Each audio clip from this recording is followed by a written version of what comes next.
আসসালামু আলাইকুম এভরিওয়ান। তো আপনাদের মাঝে সুখ পাখি গল্পের ৫৮ নাম্বার পার্ট নিয়ে চলে আসলাম। তো বেশি কথা না বলে চলুন গল্প শুরু করা যাক। তাই বলে তোমাকে রান্না করতে হবে কেন? খাবার বাইরে থেকে আনাও, রেস্তোরাঁয় খাও। তীব্র আড়মোড়া ভাঙতে ভাঙতে বলল, একজন কলেজ লেকচারারের কি এত হাইফাই লাইফস্টাইল মানায় মন্ত্রীমশাই? বেতন যেমন তার তো তেমন লাইফ লিড করা উচিত। জামশেদ নাক ফুলিয়ে বললেন, নিজের বাবাকে এসব উদ্ভট সম্বোধন করো কেন সবসময়? বাবা ডাকলে জিভ পচে যাবে।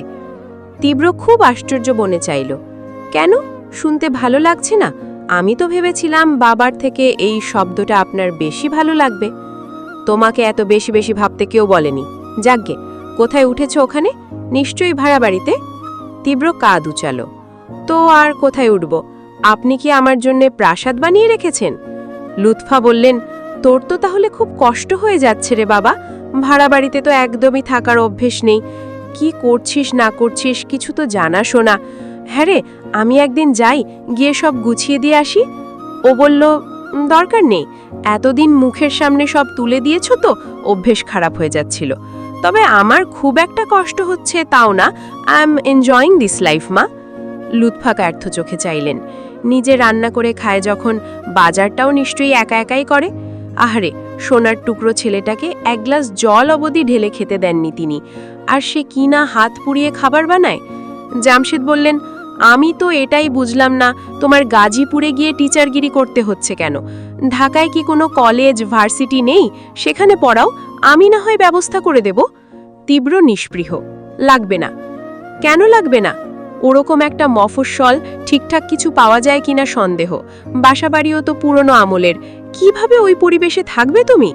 তীব্র দায়সারা জানালো, আমি ম্যানেজ করে নিচ্ছি। জামশেদ ভ্রু উচালেন, সন্দিহান কণ্ঠে বললেন, ম্যানেজ? বাবা, তুমি আবার কবে থেকে এসব ম্যানেজ ফ্যানেজ করা শিখলে?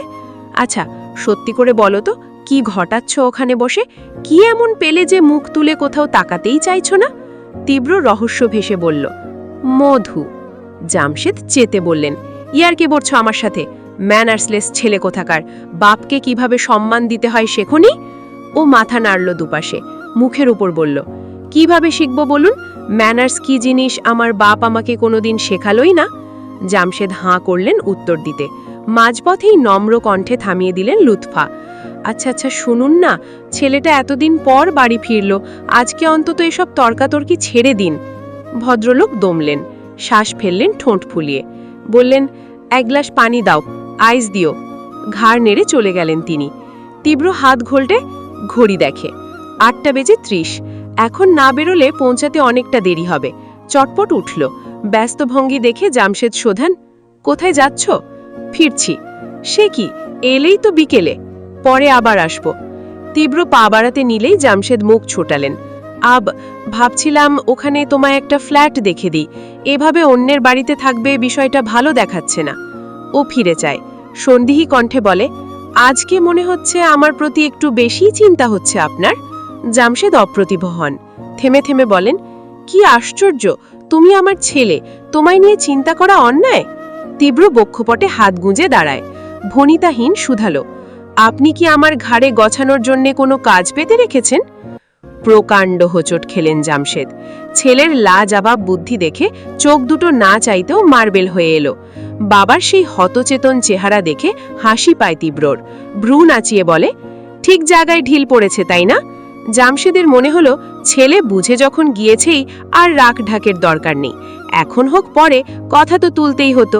এই অসময়ে বাড়িতে ওনার থেকে যাওয়ার অন্যতম কারণটাকে তো আর বিফল করা যায় না।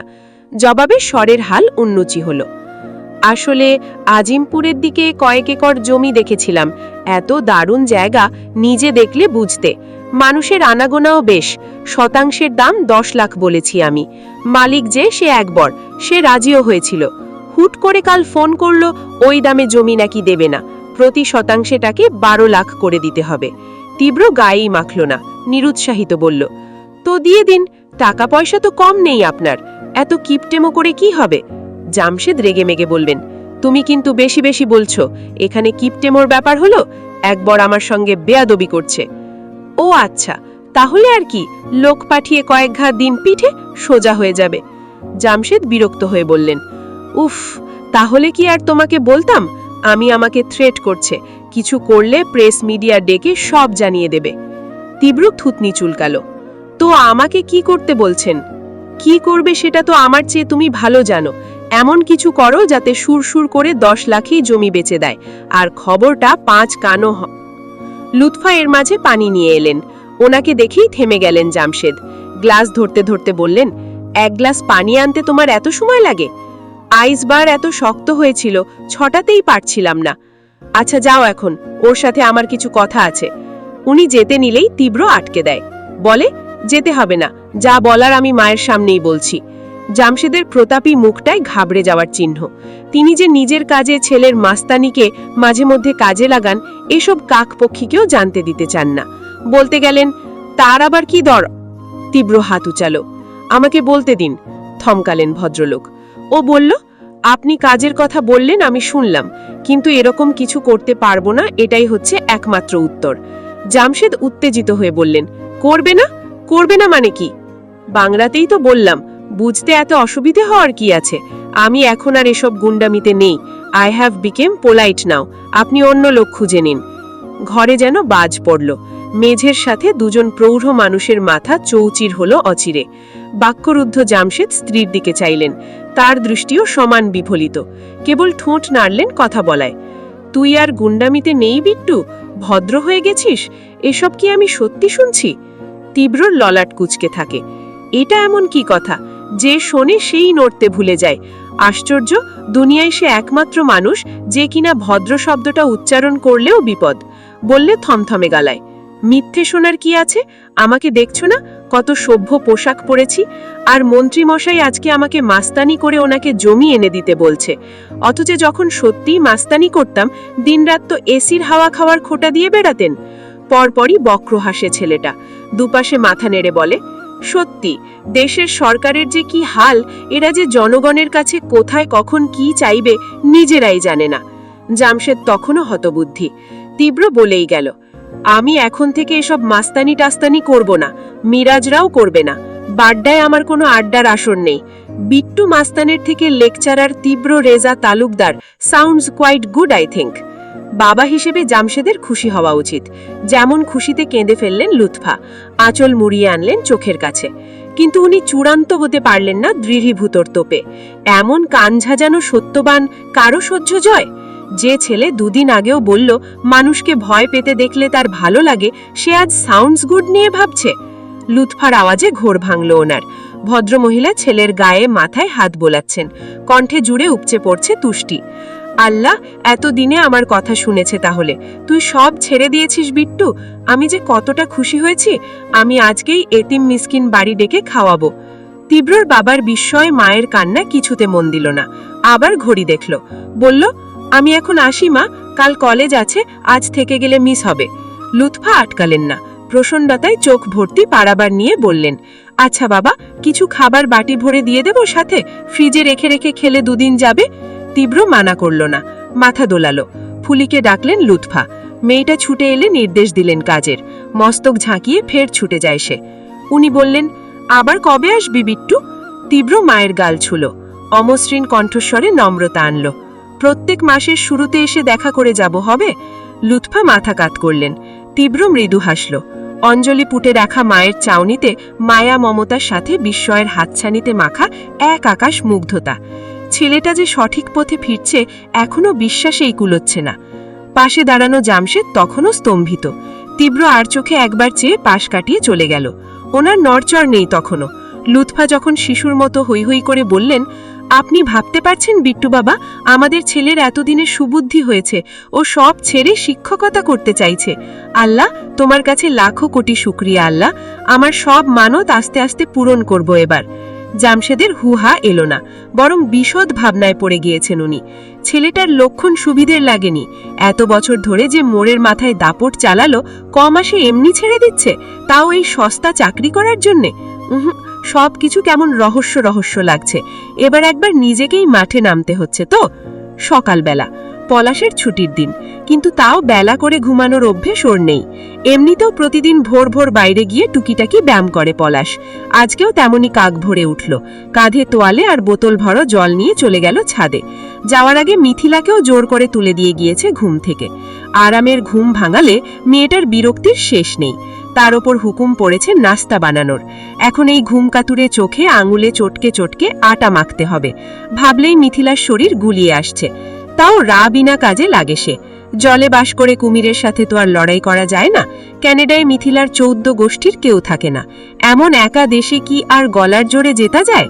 মিথিলা রুটি বেলতে বলতে আজও বিড়বিড় করে। পলাশের জ্ঞাতি গোষ্ঠী গালাগালিতে উড়িয়ে দেয়। কখনো দোষারোপ করে নিজেকে, নিজের কপালকে। ভেবেছিল হবে রাজরানী, অথচ বানিয়ে দিল চাকরানী। ধুর। পলাশ বাইরে যাওয়ার সময় সদর দরজা ভিজিয়ে রেখেছিল। খোলা দোর হতে আরামসে ঘরে ঢোকে জেনি। এদিক ওদিক চেয়ে ডাক ছুড়ল, ফালাস, ওয়্যার আর ইউ? মিথিলার ধ্যান ভাঙে। চকিতে ফিরে যায়। ত্রস্ত পায়ে ছুটে আসে রান্নাঘর হতে। জেনির উৎপাত একদিন ছিল না। কোথাও একটা গিয়েছিল ঘুরতে, এখন আবার এসছে। মিথিলা চেঁচিয়ে ওঠে, এই এই শাকচুন্নি, তুই আবার এসছিস আমার স্বামীর সাথে ঢলাঢলি করতে? জেনি বুঝল না, ইংরেজিতে বলল, কি বলছো? মিথিলা কটমটিয়ে বলে, আহারে আমার ইংরেজের বাচ্চারে, বাঙালি ছেলের বুকে সাবানের মতো লেপটে থাকে আর এখন বাংলা বোঝে না। সাত সকালে এই পোড়া বুক নিয়ে হাজির হয়েছিস কেন? জেনির কপালে ভাঁজ পড়ে। মেয়ে হিসেবে সে যথেষ্ট শান্ত মিশুকে, কিন্তু এই মেয়েটা তাকে দেখলেই তেলে বেগুনে জ্বলে যায় একদম। কি যে বলে রেগেমেগে, কিচ্ছু বোঝেও না। জেনি তর্কে গেল না, এসব তার ধাঁতে নেই। প্রসঙ্গ এড়িয়ে বলল, ফালাস কোথায়? মিথিলার কাটকাট জবাব, জাহান্নামে, তোর তাতে কি?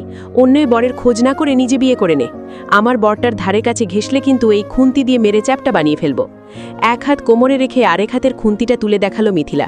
জেনি হতভাগ হয়ে বলল, তুমি কি আমাকে পেটানোর কথা বলছো? এতক্ষণে ঘটে ঢুকেছে তাহলে? এই তুই যা তো সামনে থেকে। সকাল সকাল মেজাজ গরম করিস না। পলাশটা এখন জিম করছে, এলেই তো আবার রঙ্গতামাশা শুরু করবি। আমি মেরে দেওয়ার আগে বিদে হ। সমস্ত বাংলার মধ্যে জিম শব্দটা স্পষ্ট বুঝল জেনি। সচেতন চিত্তে মনে পড়ল, আজ তো অফ ডে, পলাশ এখন ব্যায়ামে থাকার কথা। ও দাঁড়ায় না, দ্রুত বেরিয়ে যায়। মিথিলা নিশ্চিন্ত হল, হাঁপ ছেড়ে ভাবল, যাক চলে গেছে। রান্নাঘরে আসতে নেবে হুট করে দাঁড়িয়ে পড়ল আবার। পলাশ বাইরে, শাকচুন্নিটা সেখানে যায়নি তো? পলাশের গায়ে একটা সফেদ সেন্ডো গ্যাঞ্জি, স্বাস্থ্য ভালো, উচ্চতায় বেশ লম্বা বলে পুরুষ হিসেবে চোখে লাগে। ডাম্বেল ওঠানামা করায় পরনের ট্রাউজার নেমে এসেছে কিছুটা। ঘামে প্রশস্ত পিঠ চটচটে।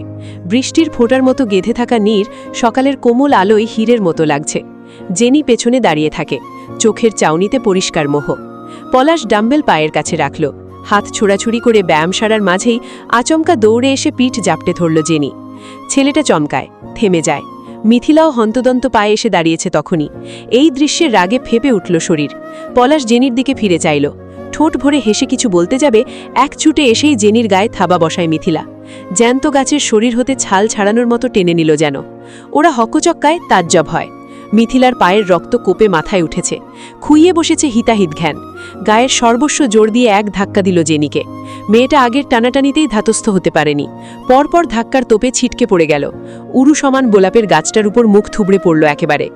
নরম সাদা চামড়া কাঁটায় লেগে ছিঁড়ে যায়, বেরিয়ে আসে রক্ত। ব্যথায় আর্তনাদ করে ওঠে সজোরে। স্তব্ধ পলাশ খেপে গেল অমনি। রুষ্টতায় ক্রুদ্ধতায় অন্ধকার নামল চোখে। বাক্যব্যয়হীন সপাটে এক চড় বসিয়ে দিল মিথিলার টসটসে গালে। পরের পর্ব দিতে একটু দেরি হতে পারে, তাই আজকে একটা বড় পর্ব দিয়ে রাখলাম। খুশির দিনগুলো বড্ড তাড়াতাড়ি পার হয় মানুষের, তেমনি দুঃখের দিন কাটে কচ্ছপের গতিতে। ঘড়ির কাঁটা ঘোরে, পাল্টায় পৃথিবীর রং। ঠিক যেমন এক কিশোরের স্ফূর্ত মন বদলে বেদনা বিধুর হল। রাহাতের আজকাল কিছু ভালো লাগে না। ভিডিও গেমসে মন নেই, পড়তে ইচ্ছে করে না একটুও। ওঠা বসতে ছেলেটার শুধু ছোটাপুকে মনে পড়ে, আর ততবার কান্না উগলে আসে গলায়। বাবার প্রতি, দাদুর প্রতি ক্ষুদ্র মনটা ফুঁসে ওঠে রাগে। রাহাত ছোটখাটো একটা অ্যালবাম নিয়ে পা ভাঁজ করে বিছানায় বসল। একের পর এক পাতা উল্টে দেখতে থাকলো। তারপর প্রথম দিকে সব মিথিলার ছোটবেলার ছবি, অমনি সে হাতের গতি বাড়ায়। যখন ঠিক পুষ্পিতার ছবিগুলো সামনে আসে, বেগ থামায় রাহাত। কাগজের সারা গায়ে নিবিড় হাত বোলায়। চোখের জল অ্যালবামের চটচটে কাগজে চুইয়ে পড়ে কফোটা। পেছনের সব কথা মনে করে কপল ভিজে যায়। পুষ্পিতার কোলে নেওয়া, খাওয়ানো, গোসল করিয়ে দেওয়া থেকে জুতো পরিয়ে দেওয়ার দৃশ্যতে বুকটা হু হু করে কাঁদে। চট করে অ্যালবাম নামিয়ে রাখল রাহাত। হাঁটুই মুখ গুজে থম ধরে রইল কিছুক্ষণ। মা এখন আর আপুর জন্যে কাঁদে না, কেমন যেন শক্ত হয়ে থাকে। আপুর কথা তুললেও বলে, চলে গিয়ে বেঁচে গেছে, না হলে তোর বাবা তো জ্বালাই মারত। শুধু যেখানেই থাকুক ভালো থাকুক তাই চাই। একটা খবর যদি পেতাম। কিন্তু রাহাত শুধু খবর নয়, আজ তো আপুটাকেই ফেরত চায়। আগের মতো ওকে জড়িয়ে ধরে ঘুমাতে চায়, আপুর হাটে খেতে চায়, না হলে ওর কিচ্ছু ভালো লাগে না। রাহাত বিছানা ছেড়ে উঠে এলো বসার ঘরে। কাহিল ছোট্ট মনটা ঠিক করতে অনীহাই টেলিভিশন চাটতে চাইল। সুইচ টিপতে যাবে, আচমকা বারান্দার ওপাশ হতে হর্নের শব্দ ছুটে আসে। এক দুটো নয়, পটাপট কতগুলো, যেন কেউ ইচ্ছে করে এক নাগারে হর্ন বাজাচ্ছে। প্রথমে গায়ে মাখেনি ছেলেটা, ভেবেছিল হয়তো অনেক গাড়ি যাচ্ছে। সোফায় বসতে যাবে, সতর্ক হলো হঠাৎ। হর্ন তো এখনও বাজছে। রাহাতের ক্ষুদ্র মাথার বুদ্ধিটা সজাগ হয়ে ওঠে। তুরন্ত এক দৌড়ে বারান্দায় এসে উকি দিল নিচে। পিলে চমকে উঠল অমনি। রাস্তার ওই পারে জিপের ভেতর বসে আছে তীব্র, ঠিক সেই আগের বারের মতোই। এই সময় অপ্রত্যাশিত অবচ্চ কাঙ্ক্ষিত মানুষটিকে দেখে রাহাতের বিরস নয়ন চকচক করে উঠল। কাউকে কিছু না জানিয়ে দমকা হাবার ন্যায় এক ছুটে চলে গেল বাইরে। মা মেশিনে কাজ করছেন, বাবা অফিসে। ওকে আটকাবে কে? মামুন শাহ অফিস থেকে ফিরেছেন মাত্র। গাড়িটা নিয়ে বাড়ির কাছাকাছি আসতেই চোখ দুটো মার্বেল হয়ে গেল। সামনের চিরচেনা লাল জিপ দেখেই পিঠ বেয়ে জলের ধারা নামে। চাপা কণ্ঠে আর্তনাদ করলেন অমনি, থামো থামো। তড়িৎ ব্রেক কষলেন ড্রাইভার, পিছু ফিরে শুধলেন, কিছু হয়েছে স্যার? মামুন সেই উত্তর দিলেন না, প্রকট চক্ষু তখনও জিপের উপর আটকে। ফটাফট কটা ঢোক গিললেন, বললেন, গাড়ি আর সামনে এগিয়েও না, পিছনে নিয়ে যাও। কিন্তু স্যার হঠাৎ কি হলো? আহা, যা বলছি করো তো। ভদ্রলোক আর কথা বাড়ালেন না, চুপচাপ মালিকের হুকুম তামিল করলেন। কিন্তু গাঢ় হয়ে বসে রইলেন মামুন। টের পাচ্ছেন ভেতরটায় ফ্যাসফ্যাসে শ্বাস উঠেছে, ভয়ে ঘাম ছুটেছে গায়ে। এই বিট্টু মাস্তান আবার এখানে কেন? আপদটা নাকি ঢাকা ছেড়ে চলে গেছিল। এই আনন্দে তো আলহামদুলিল্লাহ আলহামদুলিল্লাহ হিড়িক পড়েছিল পাড়াময়। আবার এখানে কি চায়? ভাবতে ভাবতেই হঠাৎ চোখ বড় করলেন মামুন। সচকিত চিত্তে মনে হলো মাস্তানটা নিশ্চয়ই সব যাচাই করতে এসেছে। গতবার যা যা হুকুম দিয়ে গেছিল সেসব ঠিকঠাক চলছে কিনা দেখতে। এই রে, ওসব যে কিছুই করা হয়নি, কিভাবে করবে? পুষ্পিতা মেয়েটাই তো ফেরেনি বাড়িতে। মামুন দিশেহারা হয়ে পড়লেন। এখন লুকিয়ে কোনো লাভ নেই। বিট্টু মাস্তান যখন বাড়ির সামনে হানা দিয়েছে, তাকে না পাওয়া অবধি গেট ছেড়ে সরবে না। ভদ্রলোক দাঁত পিষে বিড়বিড় করলেন, হায়রে ডলি, তোমার কুচুটে স্বভাবের জন্য আমাকে বিপদে পড়তে হলো মহিলা। দিকবিদিক খুইয়ে গাড়ি থেকে নেমে এলেন মামুন। পায়ের জোরে এগিয়ে চললেন সামনে। ব্যাপারটাই ড্রাইভার বোকা বনে গেলেন। স্যার বাড়ির দিকে গেলে গাড়ি পিছিয়ে নেওয়া হলো কেন? তীব্র সিগারেট টানছিল, মাঝে মধ্যে ডান হাতে চাপ দিয়ে হর্ন বাজাচ্ছিল জিপের। কখনো বিলাই নয়ন জোড়া তাক হচ্ছে তিনতলার বারান্দায়। এর মাঝে নম্র পায়ে এসে দাঁড়ালেন মামুন। বিনয় সমেত বললেন, আসসালামু আলাইকুম বিট্টু ভাই, কেমন আছেন? কতদিন পর আপনাকে দেখলাম এখানে। তীব্র চোখের দৃষ্টি সূচালো। স্যুটকোট পরা মামুনের দিকে গাঢ় চাউনি বোলায় একবার। সামনে ফিরে ধোঁয়া ছেড়ে বলল, নাটক কম কর, মনে মনে বাপ তুলে গালি দিয়ে সালামের ঢং করিস না। মামুন চোখ বেরিয়ে এলো প্রায়। পুরোদস্তুর হকচকিয়ে গেলেন। সত্যিই তো, এই পর্যন্ত হেঁটে আসতে আসতে ছেলেটাকে খুব গালাগাল করেছেন তিনি। কিন্তু মাস্তানটা এসব বুঝল কি করে? জিভে ঠোঁট ভেজালেন ভদ্রলোক। অপ্রস্তুত ভাবটা ঢাকার চেষ্টা করে বললেন, না না ভাই, কি যে বলেন, আমার ঘাড়ে কটা মাথা যে আমি আপনাকে গালি দেব? ছি ছি ছি। তীব্র বসেছিল সিটে। দৌড়টা খুলে লাফিয়ে আসার মতো ঝট করে নেমে দাঁড়ালো হঠাৎ। অমনি ভয়ে বুকটা ছ্যাদ করে লাফিয়ে উঠল মামুনের। ত্রস্ত পিছিয়ে গেলেন দুকদম। ব্যাপারটায় মজা পেল তীব্র। একদিকে ঠোঁট নিয়ে হাসল। আড়মোড়া ভাঙার জন্য হাত তুলতে গেলেই ভয়ে গুটিয়ে গেলেন তিনি।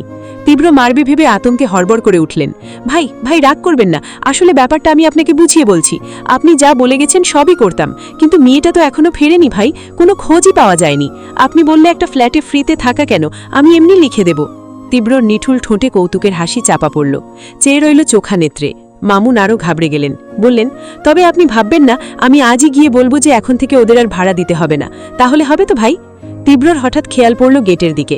মামুনের পেছন থেকে দৌড়ে আসছে রাহাত। প্রসঙ্গ কাটাতে বলল, তোর সাথে আমি পরে বুঝে নিচ্ছি, এখন যা। মামুনের ত্রাস বাড়ল। পরে আবার কি বোঝাপড়া করবে শয়তানটা? বলতে গেলেন, ভাই আমার। তীব্র হাত উঁচায়, চোখের ইশারায় সরতে বলে সামনে থেকে। মামুন নিরুপায় ভঙ্গে চুপচাপ প্রস্থান নিতে ঘুরলেন। রাহাতকে দেখে চোখ মুখ কুচকে নিলেন মুহূর্তে। এই মোটকাটাকে দেখলেই রাগ লাগে। এটার জন্যই সেদিন অত বেইজ্জতি হলো ওনার। সারা পাড়ার লোক দেখল বিট্টু মাস্তান কিভাবে বুকের উপর লাথি মেরে ফেলে দিয়েছিল তাকে। আর হাকিম, কত বছরের বিশ্বস্ত দারোয়ান তার, সেই যে মাথা ন্যাড়া হলো, লজ্জায় আর এলাকা মুখো হয়নি। এটাকে মাথায় তুলে একটা আছাড় মারতে পারলে বেশ আরাম পেতেন মনে। একরাশ ক্ষোভ মনে চেপে চুপচাপ পাশ কাটলেন মামুন। অমনি ঝড়ের বেগে এসে দুটো হাত তীব্রর কোমর জাপটে ধরল। দু গালে হাসির তুফান নিয়ে বলল, বিট্টু ভাইয়া আপনি এসেছেন? তীব্র হাসল। এই যে রাহাত জড়িয়ে ধরল ওকে, বক্ষস্থলে অদ্ভুতুরে শান্তি লাগছে এবার। আলগোছে হাসিটা ঢেকে রাহাতের গোছানো চুল হাত বাড়িয়ে এলোমেলো করে দেয়। জিজ্ঞেস করে নম্রস্বরে, কেমন আছো? রাহাত সরে আসে। নিজের কথা ভুলে অস্থির চিত্তে শুধায়। তো আজকের গল্পটি শেষ হয়ে গেল। তো পরবর্তী পার্ট পেতে আমার চ্যানেলটি অবশ্যই সাবস্ক্রাইব করে রাখবেন। তো পরবর্তী পার্ট এই চ্যানেলেই পাবেন। আর গল্পটি কেমন লাগলো তা অবশ্যই কমেন্ট করে জানাবেন। সবাইকে ধন্যবাদ।